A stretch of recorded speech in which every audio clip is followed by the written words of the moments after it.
Vatanparvarlik. Ovozda Abdusattor Muhammad Ko'nchi. 19-asrning oxiri 1000 yilidagi yangilik ko'chish harakati boshlanganda Yaponiyalik ishchi o'quvchi ayni vaqtdagi eng kuchli, eng taraqqiy topgan davlat Angliyaning Oxford universitetiga sanoat fanlarini o'qishga chiqibdi. Ular Angliyaning gullangan sanoatini ko'rib hayron bo'lishibdi. O'z davlatining sanoat asosining to'limi ojizligidan qattiq o'kinibdi. Sanoat bir davlatning haqiqiy ma'nodagi taraqqiyotining tub asosi. Shundaqli kuch-qudratining namoyandasi bo'lg'achqa, bu nuqtani cho'nqur tushunib yetgan yaponiyalik ishchi o'quvchi angliyalik savodoshlaridan nachas zo'r tirishchanlik ko'rsatib, 1 minut vaqtini zoyi qilmaydigidek berilib o'ginibdi.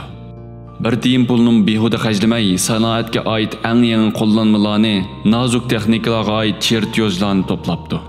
Ular Oxford universitetidagi o'qishni nihoyat jafoda, ammo ko'ngildagidek tamomlab, doktorlik tojini boshlariga kiyishib, yuqtoqlarini tengishib, ona vatani Yaponiyaga qaytishga jopinibdi.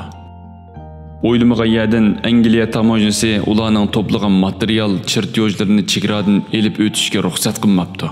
Bu ishki yaponiyalik o'quvchining o'z vatani uchun to'limi zarur bo'lgan bu materiallarni tashlab qaytqusi kelmabdi.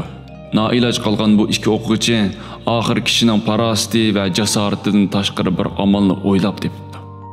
Ikkalisi bir niyat, bir maqsadga kelib tutishibdi. Ular mardonlik bilan chek tashlash usulini qo'llanib, biri o'lim yo'lini tanlabdi.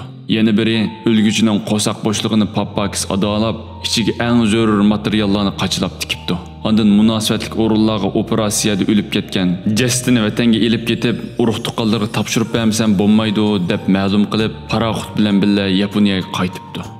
Yaponiyalik bu ishki o'quvchining vatani uchun ikkilanmay jinni pido qilishi kishini haqiqatan o'ylantiradi. Biz odatda kundalik turmushda vatan haqida gap soladigan kishilarni ko'p ko'ramiz.